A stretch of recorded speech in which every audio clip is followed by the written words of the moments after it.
சீக்கிரம்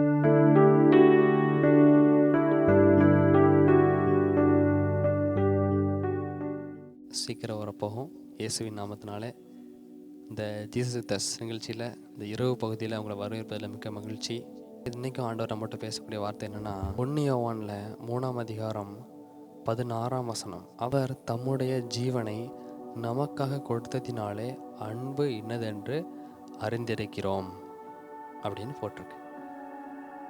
1 யோவான் 3ஆம் அதிகாரத்தில் ஆண்டவர் சொல்கிறாரு, இந்த 16ஆம் வசனத்தில், தன் ஜீவனை கொடுத்ததுனால அன்பு என்னதென்று அறிந்திருக்கிறோம் என்று இந்த யோவான் எழுதியிருக்கிறாரு.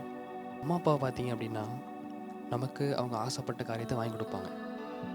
கேட்போம், ஆசைப்பட்டு கேட்போம், எனக்கு அது வேணும் இது வேணும், ஓகே பாப்பா வாங்கி தரேன் அப்படின்னு வாங்கி தருவாங்க. சில இதில் அப்பாலாம் நம்ம சர்ப்ரைஸ் பண்ணுவாங்க. அந்த ஊருக்கு போயிட்டு வந்தாங்க நமக்கு வாங்கி தருவாங்க. சில சின்ன பிள்ளைகள் இருக்கும்போது டாய்ஸ் அந்த மாதிரி வாங்கி தருவாங்க.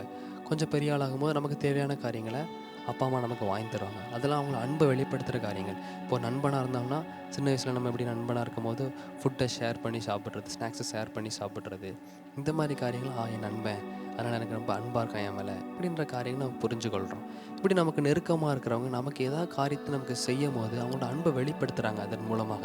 அதனால நம்ம புரிஞ்சுக்கொள்கிறோம் இவங்க நம்ம மேலே அன்பாக இருக்காங்க அப்படின்ட்டு. ஆனால் ஏசப்பா இங்கே தன்னுடைய ஜீவனே கொடுத்து நம்ம மேல் அன்பாக இருக்கிறேன் அப்படின்ட்டு வெளிப்படுத்தியிருக்கிறாரு.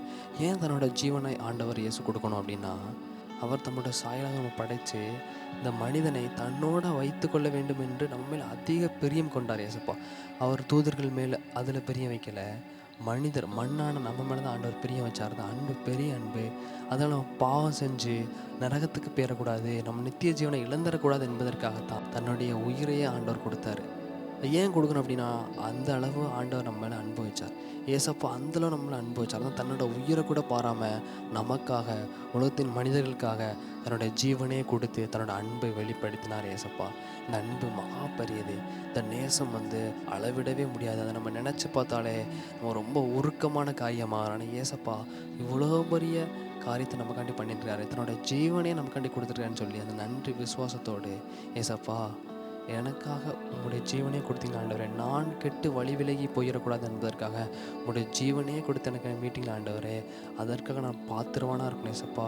நான் நித்திய ஜீவனை அழிவதற்காக ஆண்டவரே உம்முடைய ஜீவனை எனக்காக கொடுத்தீங்களே ஏசப்பா.